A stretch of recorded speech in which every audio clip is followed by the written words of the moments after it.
Morning, my Teaserking family. How is everybody today? I hope everybody is good.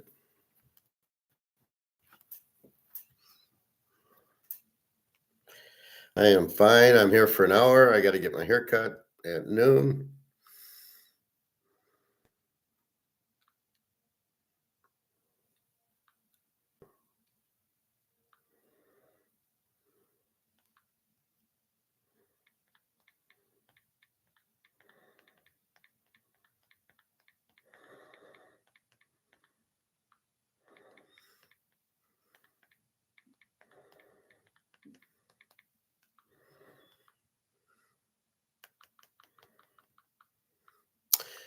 Anyway, so let's start off with our gold, which is just going through a slight 10 o'clock drop.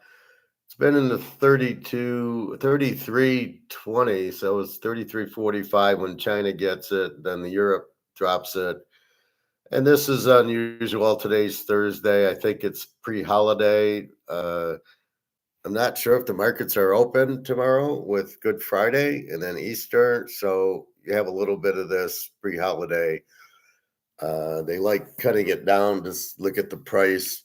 It should go higher, obviously, back up. But we've went all the way up to 33.40, and it will obviously go there again. As I said, right now, gold is a need. Gold is not a want. You do not. You want a Hank Aaron card, 1968. You want this, but you don't need it. You wanted gold, but now you need it because this is just gone, right? So we know this has no value. So therefore, I need to get money, and this isn't going to do it. With all Trump's tariffs, Brics, I was watching Mark McGuire a little bit. We'll get into it more later or tomorrow. He did it today. Normally does it Friday. And he talked about $4,500 gold, which, again, is very conservative. I'm thinking at least 5, on its way to 10, on its way to 20. There's no stopping it because the demand for money is huge. You have to have it, and they've ruined all the paper. All the dollars are ruined, so therefore they need to get it fixed, and the only way is to get gold or silver. So when you see COMEX doing this bullshit now, 33.01, this big 10 o'clock drop, it's all bullshit. It's derivatives. It's not real, and it'll pop back up, which I think it is. All right, so let's look at baseball. We can do it. Let's do the NFL draft, and then we'll do baseball. So Brics has a new currency, apparently ready to come out, backed by gold, and it's coming soon. So you better buy it quickly. All right, let's look at the NFL draft. This is probably one of the weakest drafts we've seen in years. There really isn't. There's no Daniels. There's no Penix. There's not even a Bo Nix this year. It's more heavy running and then some defensive guys. Defensive edge are probably more premiums. Okay, so you're going to get some defense and you're going to get running backs. There's really no quarterbacks that are stars, and the receivers are horrible. So when we look at quarterbacks, this is my 2, 4, 6. This is my top 10, and not necessarily in an order. Will Howard, Ohio State, probably a good third rounder. He'd be a good backup, probably better than Kirk Cousins. Chandler Morris, North Texas, very good quarterback. Maybe he starts. I don't know. Jordan McLeod. No, this guy's great. This guy's probably as good as Herbert on San Diego. Very good runner and a very good thrower, throws a lot. Yes, he plays for Texas State, but when he's in there, they score, and that's what you look for in a quarterback. So I think he's 1 or 2. I think Dylan Gabriel is 1 or 2. I think those are possibly first-round picks. the only first-round picks. Curtis Rourke, Indiana, played at Ohio. He's a senior. He's really good. Not a lot of turnovers. Tyler Shaw, he's very good from Texas Tech. He got beat out, so his guy I don't think's in the draft. So he's at Louisville. Okay, didn't win any big games. Lost to Notre Dame, so he's okay. He's not great. Cam Ward, a million question marks. Watch his Washington State tapes, and you'll go, "Oh, he's not that good." You watch his Miami, where he ran a little bit more, and you go, "Oh, he's good."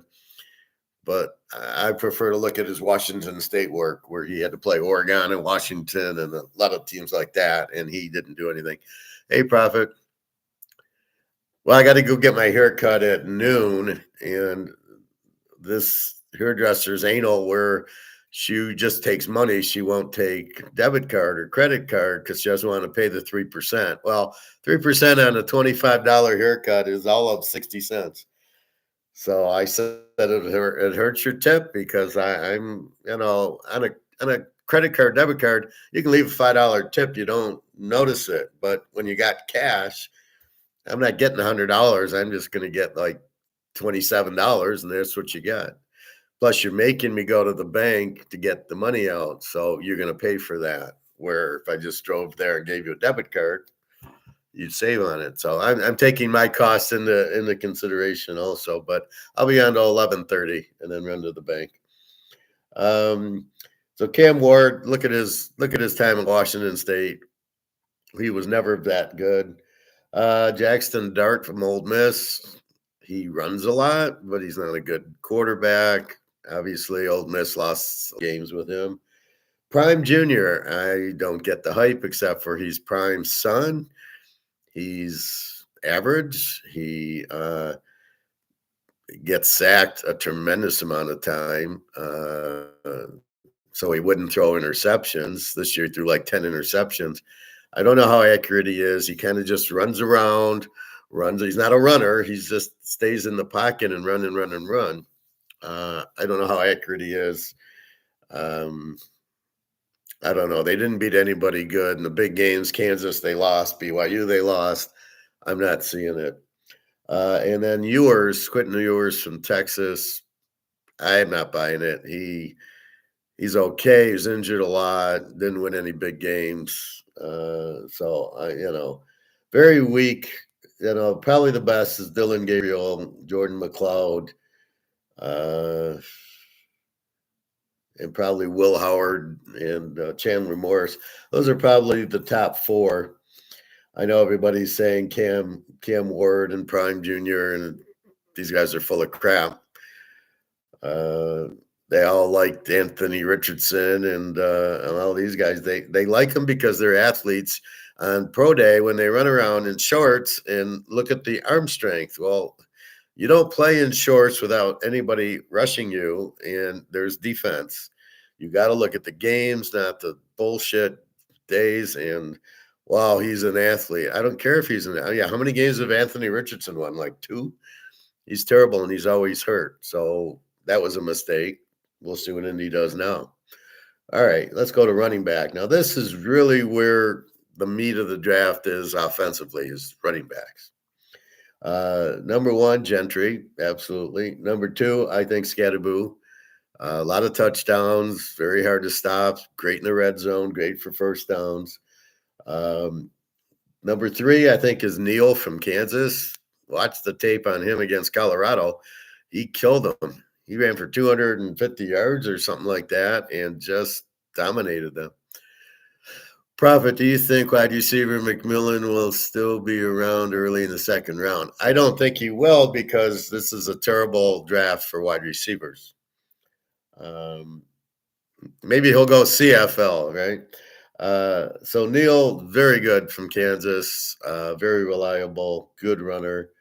4 is Johnson from Iowa. He looked very strong. Now, I'm assuming that Johnson is in the draft. I don't know. I'm just going with the top 10 running backs from the stats that I see are still available. The top quarterback I would draft would have been Tagovailoa from Vanderbilt, but he's not in the draft. He should be, but he's not. So Johnson from Iowa, excellent running back, breaks tackles, good on third down, good at the goal line. Tajee Brooks, Texas Tech, outstanding running back. The drop balanced the Texas Tech. He had a lot of big games, played well in the big games.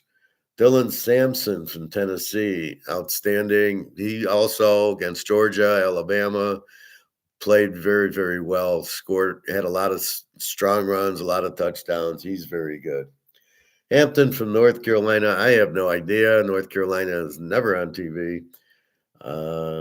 I don't know. I'm very skeptical about taking any North Carolina offensive players. Just Lawrence Taylor would be my pick.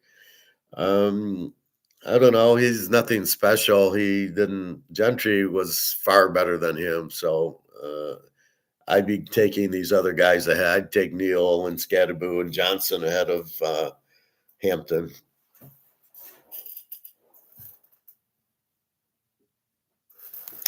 I'm not smelling what he's cooking. Next is Harvey from UCF. Had about 1,600 yards. I think he'd be good, adequate. Put him with somebody else. So like the Lions have, whatchamacallit, they got the kid from Iowa State and the kid from Alabama. So they got two like a salt and pepper type of backfield. I think this Harvey would be a good complement if you had a decent runner, give you very good balance. A surprise pick is Daly, the quarterback from Army. He got 32 touchdowns. He can run. I would bring him in on goal line and on fourth down, 4th and 2. Bring him in, run the wishbone or run the Army offense. They'd never stop it. You can't stop it because you don't practice it, and he knows the weaknesses. I would put him in, bring him in on Kansas City or Philadelphia if they want to monkey around, or any of these decent teams, Green Bay, Minnesota. God knows they need help. He'd be great on that, right? You're at the goal line and 1st and goal at the 5. Let him just run his little option plays and off he goes. He'll score for you every time. Just food for thought, because everybody wants to go on 4th down, even though they shouldn't, or goal lines. Okay, but this Daly's a very good, and he's probably not a bad quarterback, but he's not he's not an NFL caliber. But he would be a great addition to run when you need 2 yards. I'd put him in. You'd get the 2 yards. And the last guy I don't know is Stewart from Jacksonville State. I have no idea, but he did have 1,400 yards or so. So those are your running backs. So, Gentry, Scadaboo, Neal, Johnson, Tajee Brooks, Sampson. Those 6 are better than the top 6 quarterbacks. There really isn't a good quarterback. I would not be comfortable. I wouldn't draft Cam Ward 1-1. I'd maybe 2nd round. Dart, not a good quarterback. Prime Jr., what did he do? McLeod, I think, and Gabriel are probably the best. Shaw's okay. Will Howard will probably be very good. And then Curtis Rourke from Indiana is not getting any love. And they went undefeated just about. They had that loss to Ohio State. Wasn't his fault. So I like him and just bring in that Indiana offense. That was great. All right, wide receivers. There's nothing here. I mean, this is pathetic. The best one's Fannin from Bowling Green. He had a lot of yards, but I don't know if he's a running back or receiver. McMillan from Arizona. Yeah, he's probably a 1st rounder. Although I'm very leery about Arizona receivers. I'd rather have the Arizona State guy because Arizona didn't do anything. He had a good quarterback in Fajata, and so that made him look better than he is. But Arizona didn't do anything last year. Travis Hunter from Colorado as a receiver. He's good. I don't know if you want him as a cornerback or as a receiver. The fact he can play both positions, I think, hurts him. I think you put him down, if you're going to draft him as a receiver, he can't be in the top 20. if you're going to draft him in a quarterback, he can't be in the top 20. You do not draft those positions in the top 20. You've got to go after quarterbacks, running backs, linemen, and defensive edge rushers, linebackers like Lawrence Taylor. That's who you draft the first 20 picks with, because you can't get them again. So Hunter, I don't know. If Cleveland drafts him too, it's a huge mistake. A guy named Owen out of Ohio had a lot of yards. Guy named Williams out of Washington State. Warren out of, I don't know what this is, Baylor, BU. Rivers, Georgia Tech. He might be good because he played with my guy, Haynes Kings. I don't know if Haynes Kings is a senior. I would draft that guy if he is. And Rexespo from Miami. I think he's pretty good. I think he'd be near the top. And then this Rivers from Georgia Tech, just because he played with Haynes Kings, I think would be good. Otherwise, if you're looking for a receiver, you better not. I mean, okay, the real good ones, the Alabama's kid 17 and Ohio State's kid 17. Those are the best two, but they're not in the draft. Michigan has that tight end Loveland, and then there's that tight end. Whoa, that's Warren is Penn State. I'm sorry. So, maybe he's okay. Pretty pathetic when you got to go to a tight end from Penn State. No Franco Harris this year. Ohio State, Smith and Jiba sucks. And the other guy, Henderson Jr., he sucked at Arizona. You really want an Ohio State receiver? You want to go after Ubaka? Maybe in the 5th round. He's not a first rounder. So if you really need receivers, I would just go down to Texas Tech, Baylor, TCU roster, take their best receiver and be done with it in the 4th, 5th round. There's nothing that's first round available. Now, as far as offensive linemen, I have no idea. I think any offensive lineman that started for Ohio State, Notre Dame, Michigan, USC, UCLA, Penn State, Georgia, Alabama, get them in the 3rd, 4th, 5th rounds. Anybody that started will be there 3rd, 4th round because there's 5 of them. That's when I'd start taking offensive linemen. I wouldn't waste the first round pick with an offensive lineman. I think a lot of it is money. I think it's probably a cheaper draft pick if I draft the offensive lineman in the first round than a quarterback. I think that's why teams do it. That's why they suck. And these teams are bad every year because they don't know what the hell they're doing. You got to spend some money. You're professional football. Now, this whole NIL I have problems with because you're paying the players. This is not a professional sport. This is college, non-professional football. Why are you paying the guy? And the colleges aren't even paying them. So it's sort of like the whole thing is like mafia, where they're paying the player. The college isn't paying the player. Some guy's paying the player. Some alumni. What the hell is that? That's just so illegal. You're paying for their school. Should you not pay for the school then because they're making money? How do the teammates like it? The quarterback's making $2 million and I don't make anything. Are all the players paid, or just a few quarterbacks or running backs? This kid from Michigan, how much is they paying him? Why are they paying him? This is becoming a nightmare. The kids staying in college instead of going pro. Well, that was the whole idea. You play well in college, then you make your money in the pros, just like every other field in college. I got a master's in finance. I didn't get paid to go to the school. Now I get a job, I get paid, but before I didn't get paid. So anyway, that's what's going on with it. I think it's terrible. I think it's ridiculous. I think too many people are transferring. Cam Ward, Uglia Buglia, this is his 3rd school last year, and he sucks. He couldn't get drafted to play basketball. I mean, he's pathetic. I don't like it. I think you should play at if I get a job, yes, I'm a free agent. And if another company calls me and it's a good job and they pay more, then I can negotiate with the company I'm at and say, hey, they offered me 10,000 more. You want to keep me or not? Um, I think that's the problem with work.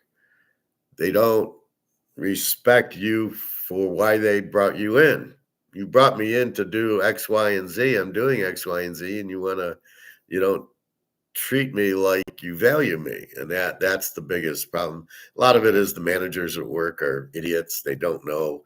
I've had maybe 2 or 3 good managers in 30 years of work, uh, just because they're just terrible. They have no idea of being there. They don't know how to communicate. Oh, I thought you knew that. What kind of managing is that? I thought you knew that. Yeah, okay, sure you did. That's your excuse. You're making excuses. One guy yelled at AAA. The guy would yell at everybody. That's management. Yeah, I really want to work for this guy and get yelled at. Yeah, probably not. He's lucky he didn't yell at me. I'd have killed him. I'd have choked him. I'd have choked him out. You can't, it's not professional, and you can't treat people like that. Anyway, so here you've got a problem. So Michigan signed their guy. I don't know. What is his cost? Who knows? We don't even know if he's really getting paid or it's just bullshit. Then what's he going to do every year going, well, let's see who wants me. I would never draft a guy like that. I mean, everybody's looking to leave the school. It's terrible.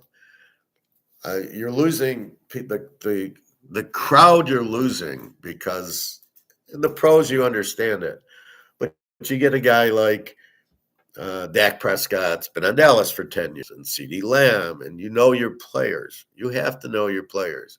In baseball and basketball, you have to know who's on your team, and they're there for a few years. What the hell is college? I don't even know who my quarterback is. I don't know any of my players, and then they all switch. The coaches leave. There's free market, which means you can play wherever you want, but there's got to be a commitment where you're playing for 3 or 4 years here. I'm going to sign you to a 3-year contract, and you got to honor that. That's what they do in the pros. You won't see Daniels leaving Washington this year. Not like, oh, I'm going to the highest bidder. It's wrong in college. It's terrible. Profit, do you think the Raiders can get Dylan Gabriel in the 3rd round, or will he be gone by then? I really don't know. They're really not talking Dylan Gabriel. I would pick him up in the 2nd round. I'd take Gentry in the 1st round if he's there. And then I would get Gabriel in the 2nd round. God knows they need a quarterback and a running back. Probably ahead. Well, no, they don't. They got Coach Pete. They've got, it's funny, San Diego needs a tight end. And I'm like, well, they could have had Brock Bowers last year. The lineman they could have picked up in the 3rd round or picked up this year. So they had a chance for Brock Bowers. So Oakland's set at tight end, and he's more of a slot receiver. And, give him Gentry, give him Gabriel, and a little bit more defensive help from Max Crosby. Needs another edge rusher, some linebackers, some good secondary, bring in some players. But it's not that hard. They're pro players, so it's not that hard. Really, if you just draft at the right school, which is why I get picky, like just go to Georgia and pick up defense. They only just won the Super Bowl for Philadelphia with 6 Georgia players. I mean, Alabama does not play well in the NFL. Very few of their positions are any good. I would go to Georgia. I would go to LSU. Georgia and LSU give you great defense, great receivers, good running backs. So that's, not necessarily quarterbacks. But, really, if you want tough linemen, running backs, tough defense, you go to Georgia or LSU. Oh, by the way, yeah, Joe Burrow and Chase and Jefferson went there. Alabama's guys are all chokers. They all get hurt. They're not. They're there for the money, and the Georgia and LSU guys are not there for the money as much as they're there to win, and they're good players. Anyway, like in the pros, Cincinnati, Joe Burrow and Chase, they're not moving around. Chase got paid, but he didn't keep moving to different. It's hard because you got to get, the problem that they're not seeing the players. You got to get the right coach and the right system and have the right teammates because the teammate, Ugly Boogaleo, they might have got pissed at him and not blocked for him. And, how many times did he get sacked and he got hurt? So I don't know that these guys in college are thinking only about money, and they'll make more money if they just stay where they're at and worry about money when you get to the pros. Like Dario Pavin went to New Mexico State to Vanderbilt. I don't know what they paid him or if they paid him. He's my number one quarterback when he comes out because the guy's a flat winner, and that's something that Mel Kiper and the other morons don't even look at. Let's get Prime Jr. Well, he's not a winner. What did he do? Name a big game he won. Oh, they beat Colorado State? I mean, that's why I look at the winners. Penix, Daniels, Bo Nix, Dylan Gabriel. Will Howard won a championship. I'm not quite sure about Riley Leonard. I don't have him on my list because he's not a very good quarterback. He runs a little bit, but I'm not seeing him as a really good quarterback. If I drafted him, he'd be a backup. Or if I drafted Gabriel or McLeod or Chandler Morris, they'd be my starters. I'm not sure about Will Howard. He was good at Kansas State, and he had okay. I mean, they did win at Ohio State. How much of it was the 17-year-old? Again, you got to go back to the Michigan game. How do you lose to Michigan 13-10? And to call yourself a good quarterback, what the fuck happened there? And then you've got, you beat Notre Dame and they beat Penn State. But what what happened in the Michigan game? Is that going to be your excuse when you play a good defense and in the pros, you don't show up? That's a big game that they lost. That's a rivalry. It's a must-win game, and they lost it. And that counts more than any other game on their schedule, more than beating Notre Dame. Michigan's defense, because Notre Dame did not have a good defense. So I don't know. So I don't trust Will Howard because he lost that game and he fumbled against Penn State at the goal line. I'm not sold on him. Gabriel, I am. He put up 32 in the first Ohio State game. That's huge. The second one I didn't see because it's not on TV. Anyway, that's NFL. So it's a very weak draft. There's 4 or 5 quarterbacks. That's it. There's about 8 or 9 running backs, and there's 0 wide receivers. I mean, there's nothing for the wide receivers. You need a wide receiver, you draft him in the 4th or 5th round. There's not this McMillan. He's nothing special. I'm sorry, he didn't stay. He wasn't the leading receiver. The leading receiver was the kid out of Bowling Green, Farnan or Fannin or something. He's the top receiver, and I don't even know if he's a senior. And again, it's a lot of bullshit. Now, he had a very good quarterback at Arizona, so I don't know if it's him or the quarterback. All right, let's look at baseball. Tough day yesterday. I started off strong. Hit Toronto, hit the Mets under 8, hit Milwaukee, hit Houston under 8.5, the Cubbies under 7.5, and then we start not winning. We lose with Cleveland and Miami, Washington, Seattle over 9. We hit the Niners. We lose. Boston over 9 was unbelievable.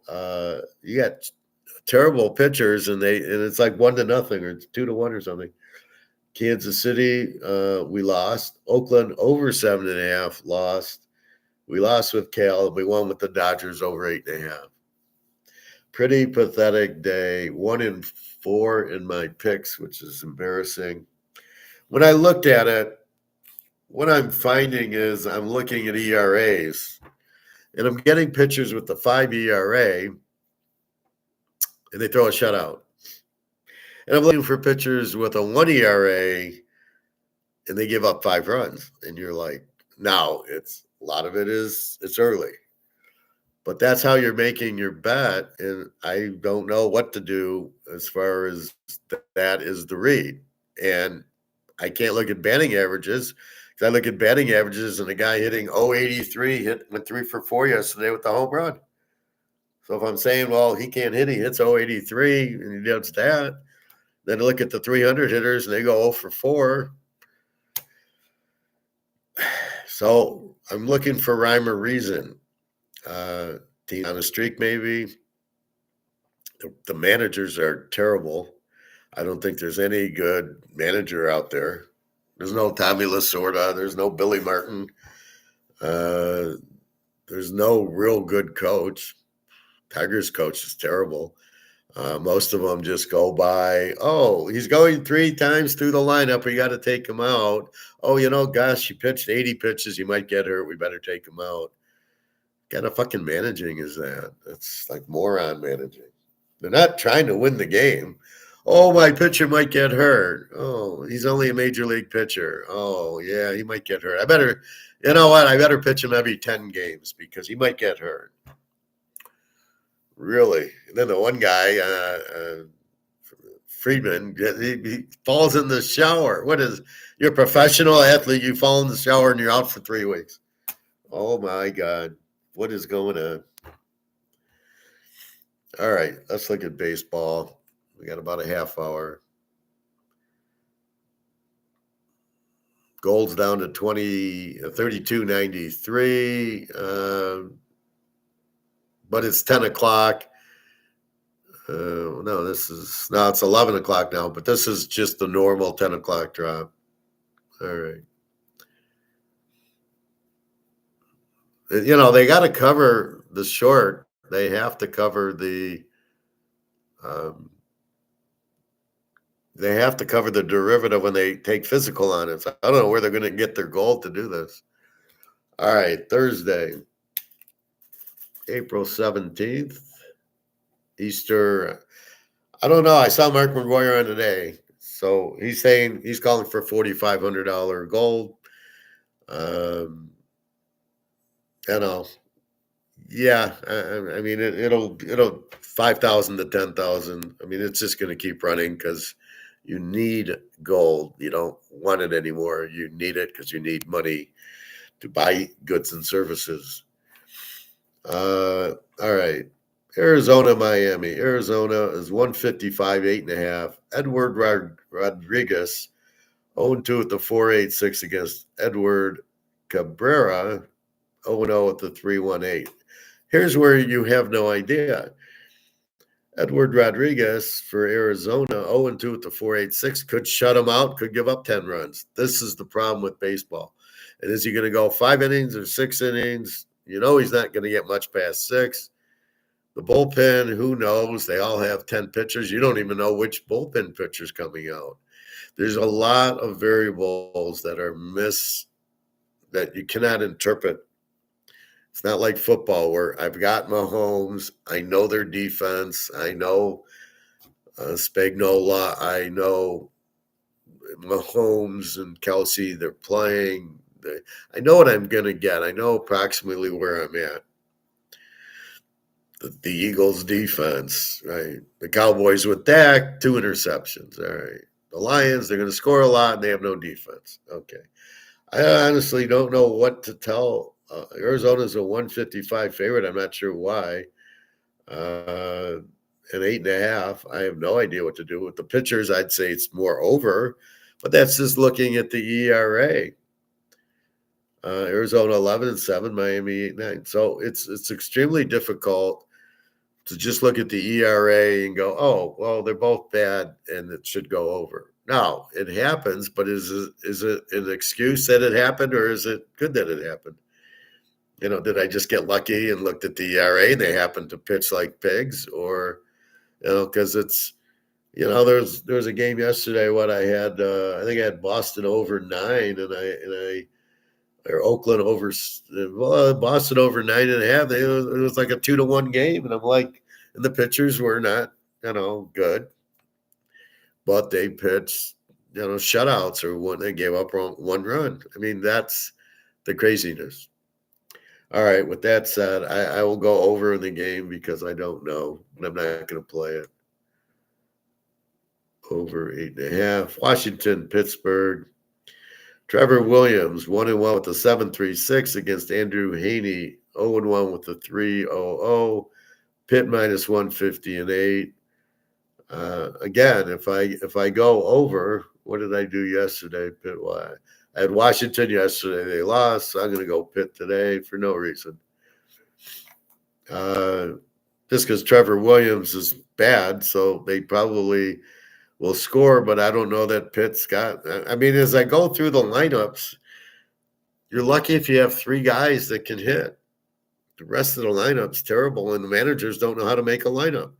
Okay, I'll put a 300 hitter first, followed by a 180 and a 160, and then on number 9 I put my other 300 hitter. Hey guys, I'd fire the guy in 5 minutes. You don't even know how to make up a lineup. You're 300. There's one guy I see he's got like 3 good hitters. He puts them 2, 3, 4. Otherwise, most of these guys, it's like girls softball. Well, she can't hit. I'll put her second and third, and then a good hitter fourth, and stuff like that. It's just really ridiculous. Seattle, Cincinnati.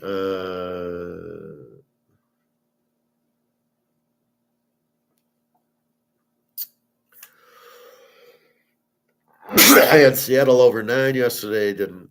Seattle doesn't hit. Holy shit. Seattle, Emerson Hancock, 0-1 with an 81 ERA. That's probably because he pitched the third of an inning and gave up a run. Brady Singer, 3-0. All right, we'll take Cincinnati. Oakland and Chicago. Oakland 155 and 8. JP Sears 1-2 with the 4.24 against Davis Martin. The problem, who's also a 4.24, the problem is the White Sox can't hit. They got a terrible bullpen. So I'm going to go Oakland here. The Niners and the Eagles. I hit this one. This is one of my few bright spots yesterday. I did have the 49ers. They did win. Jordan Hicks for San Francisco, 1-1 with the 5.87. Christopher Sanchez, 1-0 with the 3.12. Let's go over. Let's go SF over 8. Baltimore, Cleveland. Cleveland, 115, 8.5. Tanner Bibby, 1-1 with the 4.40 against Seguno, 1-1 with the 3.86 for Baltimore. We'll go over here.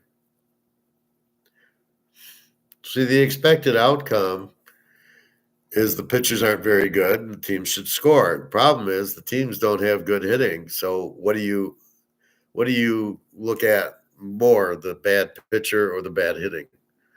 I heard some guy in BetMGM yesterday. What an idiot he was. One of my games, we had I can't remember the game. I played it under and he played it over. I think it was the Cubs game. I went under, he went over, and I knew the pitching was strong. He just looked at the offense. He doesn't look at the pitching. And the Cubs under won. It was either that or Houston. It was the only few I had under. I won all my unders. The overs I lost was Boston and Oakland, and then I won the Dodger over. The Dodgers are at home. It's a very small ballpark, so they tend to score more runs there. Baltimore, okay, over 8.5. Kansas City, Detroit. Detroit minus 150 and 8. Michael Lorenzen 1-2 with the 3.71. Reese Olson 1-1 with the 6. Both pitchers are bad. Detroit, whatever I do, if I play them, they lose. If I play against them, they win. If I go under, they go over. I'm going to go over 8. As I won yesterday, I had Milwaukee over Detroit, and I won it. And here I'm going to go Detroit over 8. Kansas City can hit a little. Detroit, they're really pathetic. They got that one guy, Riley Green's hitting 200. Hard to believe he was an all-star last year. Most of their teams, it's just weak.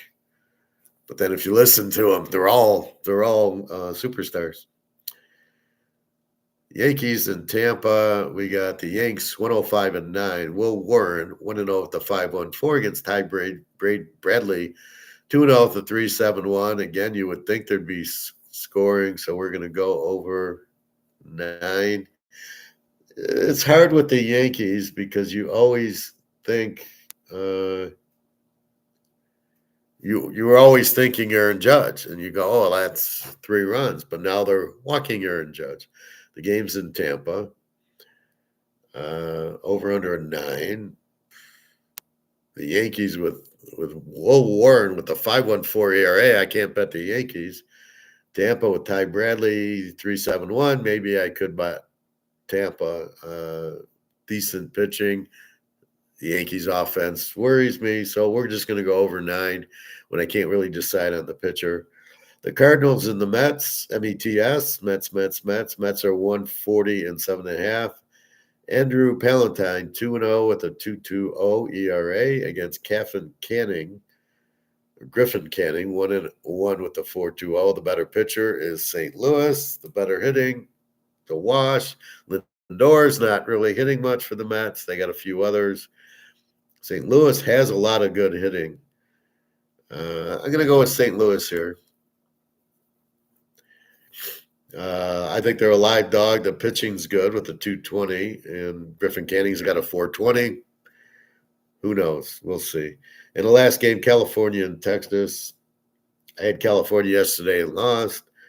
Texas minus 155, 9.5. Jack Kanowitz, 1-1 with the 5.74 for California. Kumar Rocker, 0-2 with the 7.94. Where did they get this guy from, and why is he in the major leagues? I got to go over here. I don't know if I can get over. Texas over. I can't bet either pitch. I can't bet Texas. They're a 155 favorite and their pitcher's got an 8 ERA. Really? I'm going to bet him? That means you want a lot of runs, so we might as well go over. All right, so that is baseball. Anything in the NFL, has Aaron Rodgers done anything yet? Yeah. Lee Corso to retire after week 1. I didn't even know he was still alive. I thought he already retired. NFL draft. Gentry anchors deep running back class. Yes, that's probably the best position is the running backs. NFL draft.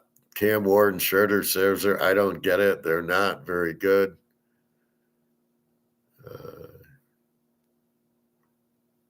So they keep pushing quarterbacks.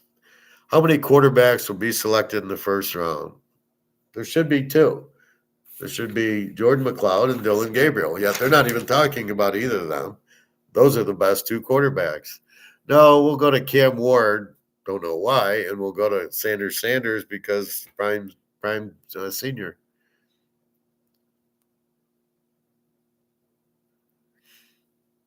Ex-Ram star Aaron Donald reportedly granted temporary restraining order. Who cares?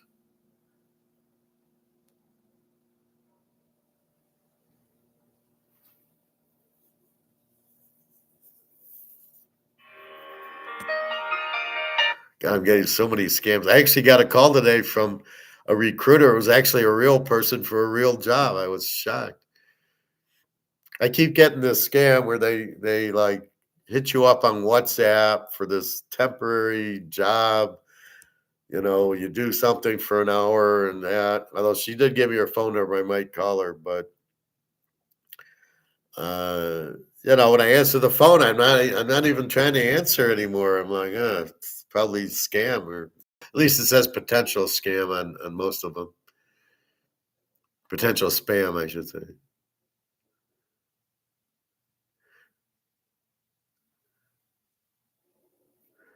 All right, nothing on Aaron Rodgers, so we don't care. Let's check gold one more time, and we will leave at 11:30.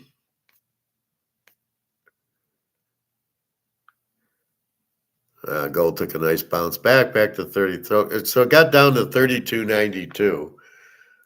That's the 10 o'clock to 11 o'clock drop for no reason, and now it's back to 33.03. and it'll get back to 33.30. Probably, I don't know. Well, China's still going. So that's your baseball. Here's no picks today. That's ridiculous. Arizona over 8.5, Pittsburgh, Cincinnati, Oakland, San Francisco over 8, Baltimore over 8.5, Detroit over 8, Tampa over 9, St. Louis, Texas over 9.5. And you can see why I'm doing that is when I don't know when both pitchers suck and I can't bet on a pitcher. There's so few pitchers you can actually bet on. It's crazy. All right. This is for you, Prophet. This is a Steve Eiserman card from Topps Red Label. I think it's 1996 or 7. And why am I showing you this? Because there's only one of them. It's one of one. I don't even know how to price this card. Normally, cards in here are out of 100, out of 50, even out of 25. Why are they numbering this? Why is this one of one? You can see it's a nice, shiny card. But when you go here and we look at Mario Lemieux's rookie card, it's Canadian Day, Prophet. When we look at this, it's not numbered at all. There's no number. I mean, number 9's the card number, but there's no out of how many. So they just printed a lot. What's worth more? Oh, yeah, the one that's out of 1. This card's worth more. I think the only card I have worth more would be if I get the 10 on the Montana and Rice rookies and the Tom Brady rookie refractor, if I were to get a 10 or a 9 on that, would probably be worth more than the Eiserman. Eiserman doesn't have that much of a value for some reason, but one of one would have a value. Do I even get it graded? I don't know. It's one of one. Why would I need to get it graded? With a PSA 10, it's not like you can get it anywhere else. See here, if I got this and it came back, if I had a PSA 9 and then this is a PSA 10, that's a big different story, right? Oh, it's a 10. I have options. I don't have an option. This is the only one of one you can get. So if this isn't a 10, it doesn't matter. It's a one of one. I don't know. I need to get that graded. It does say one of one. So we know they've only made one card of this. Prophet, my friend is a huge Detroit Red Wings fan and would pay top dollar for the Edgeman. Oh, well, give him my email. We'll work it out. Let me know what he wants for it. I'll be happy to trade it in for gold. So let me know. But here it is. It's beautiful card, gem mint. I bought it at a show. Went right there, one of one. So if he wants it, I have his rookie also, but that would be fine. Give him my email to contact me, and we can work it out. I would want gold or silver for it, but I would take money, U.S. money, and we would go from there. But yeah, sure, sounds good. I don't mind selling my cards like this. That's fine. The more gold, the merrier. I did have this what do you call it? This vision in the pool yesterday about gold. Gold is now 3,300 and silver is now $32. Let's call it 100 to 1. Meaning, if I took 1 ounce of gold to my guy, I could get 100 ounces of silver. What do I want to get rid of my gold? It's going to the moon. Silver hasn't taken off yet, but it's boarding. Well, because and follow along, if silver is going to be 20 to 1, where it'll be 20 ounces of silver to buy an ounce of gold, and it's 100 to 1 now, then theoretically, I could trade in the 1 ounce gold for 100 ounces of silver, wait, and when it finally runs up, where now it's 20 to 1, or let's say even 25 to 1, let's say 25 to 1, I can then take the 25 ounces, I got 100, and get 4 ounces of gold with it, theoretically. So I had that thought going, maybe it's worth it at 100 to 1 to just, trade in 1 ounce of gold for all the silver. So we'll see. I don't know. I thought about it, but I'm not sure. Do you have Gordie Howe? Yes, I do have a Gordie Howe in the hockey stick 1968 or 1969. The one I showed you in the ore, I do have a Gordie Howe 69. I got a whole Red Wing team in the score, whatever. They're all, I think, 99 count. They're all like gold cards. They're not real gold, but they're gold. But I got the whole Dominic Hasek and Brett Hull and Yzerman and Fedorov and that. If he wants the whole team, we can work on that. I'm going to give a fair offer. I'm not going to give them away, but I'll give a fair offer. So we can see. I do have a graded Bobby Orr if he's interested. Anyway, so if gold's going to go to 20 or 25 to 1, and it could go even, then I could theoretically do that, or I could go buy 100 ounces of gold, silver, but it would be easier to trade 1 ounce of gold for 100 ounces of silver weight and then trade the silver back for the gold. Once it hits 20 to 1, I can get 5 ounces. So I get 1 ounce. I give 1 ounce of gold for the silver, and then I get 5 ounces of gold back at a much higher price. So that's food for thought. I know I've been asked about, should I trade my gold in for silver? I really don't want to trade my gold because we can see how gold's running, right? It's 33. Well, it'll be bad. Let's call it 33.30. And I don't know what the U.S. is doing with their derivatives. These guys are just freaking idiots to do that. Anyway, gold is now a need, as is silver. These are not wants. This is a want. His friend wants the card. His friend wants, I want these. They're assets. They're valuable.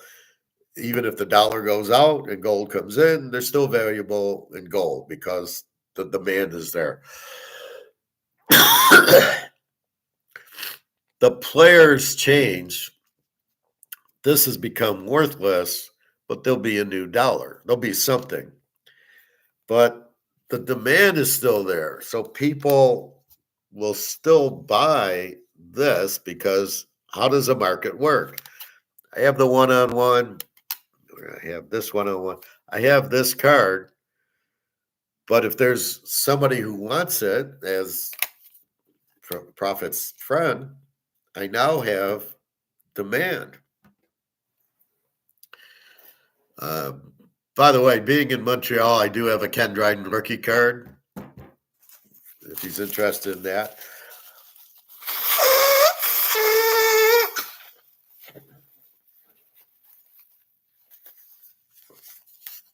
From the 70s. All right, anyway, so this is always a market for. It means I'm going to sell it, somebody will buy it. Do we use this or do we use gold or silver is basically,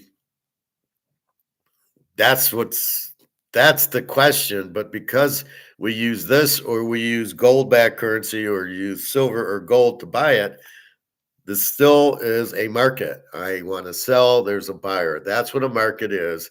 It's how do you pay it? And if you pay it in this, that's why I'm saying you can buy a house with gold because there's still a market. I want your house. The guy, I want to sell it. But instead of using monopoly money, I'm going to give you gold.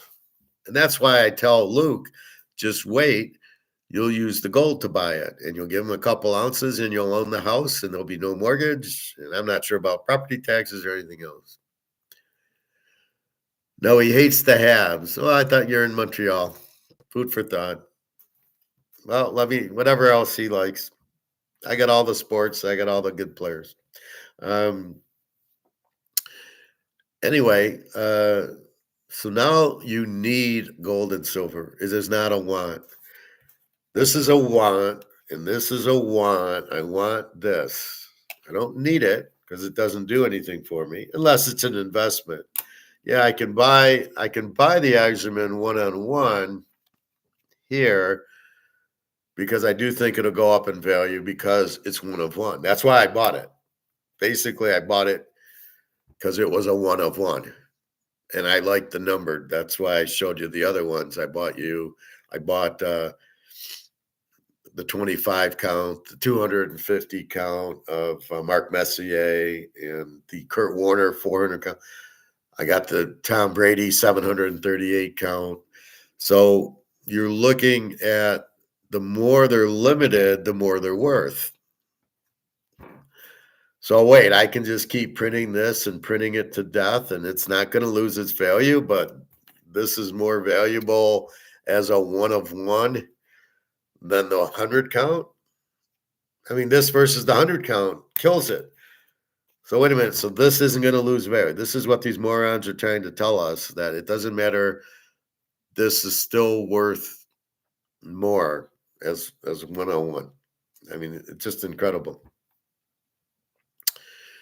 Anyway, so you must buy the gold and silver because you need it, because this has been printed a lot more than one of one. This has been printed 150 trillion times. It has no value. Same with this, same with the ruble, same with the yuan. China's broke, Japan's broke, the UK's broke.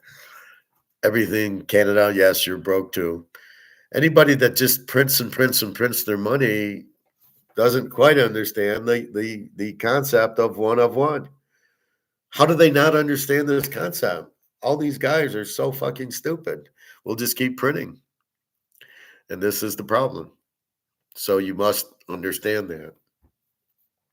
All right, 5 more minutes. I gotta stop at the bank to get money to pay this girl. Anyway, so that's what's going on. China and these tariffs, they're going to cause a mass depression. You're not going to be able to get goods that you could usually get, although I think China and Canada are still talking. The U.S. wants to make everything in the U.S. They don't understand. That's ridiculous and incredibly stupid. The reason you buy things from Canada and China and Japan and Russia is because they make it, and they make it. There's different labor rates, and it's cheaper. The things you get from China are much cheaper because their labor is $2 a day. The labor here is all unionized, $60 an hour. So they got to charge more for their goods because they're using higher labor. China doesn't. China doesn't pay for their health care. So there's very little extra labor costs from China. So the prices are much cheaper. No, we don't want that. We want to make it. I mean, Trump sounds like an idiot. Sounds like some guy in high school. Oh, no, we want the USA. You know, it's embarrassing. We have a leader who's a freaking idiot. All he can do is say, "You're fired. You're fired. You're fired." Well, this is what you're known for. Yeah, good management, obviously. Anyway, so that's what's going on. Watch your gold. Gold will be 3,500 very soon, on its way to 4,000. Mark McGuire's new thing came out today. I'm not going to play it. We don't have time.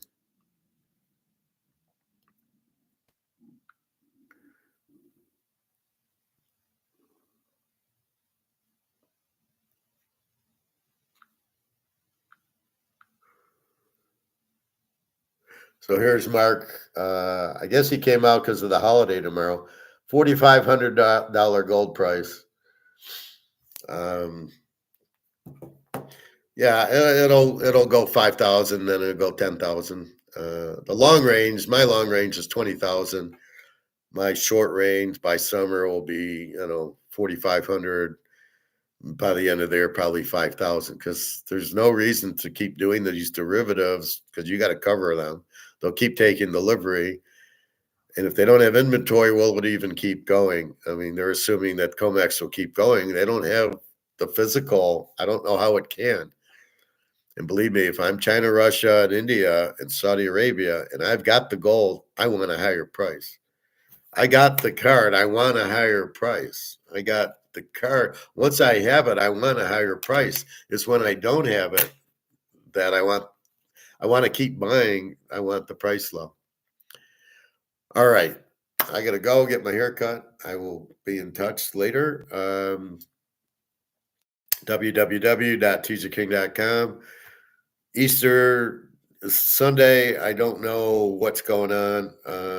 I think Monday gold is just US. And because Europe and China, I think, are closed Monday. I'm not sure. Maybe they're closed tomorrow or Monday, but they'll probably be closed one of the days, as well as the US is probably closed. So today's like a Friday, I think. Not sure. Normally they're Good Friday, they're off. So just a little short thing with gold. But look for China and India and Saudi Arabia, Russia to keep eating it up all they can get. And I don't know that there's that much left to eat up. I think their levels are gone, and it's just here we go. But look how quickly it went from 29. It was 29.60 about a week ago. Now we're at 33.30. You know, I mean, $400 in a week, and it's just starting. And with these tariffs, you're forcing everybody into gold because the money's worthless, and these tariffs made the cost so much higher. And gold doesn't, gold's nice and comfy. There is no tariffs on gold or silver, so you don't have to worry about that. All right, everybody, have a nice day. www.teaserking.com. Be very comfortable with gold. Buy some silver if you can, and go from there. All right. Have a nice day, everybody. I'll try to come back later. Got to get the haircut, and then I'll go to the pool because it's close to it. All right. Take care.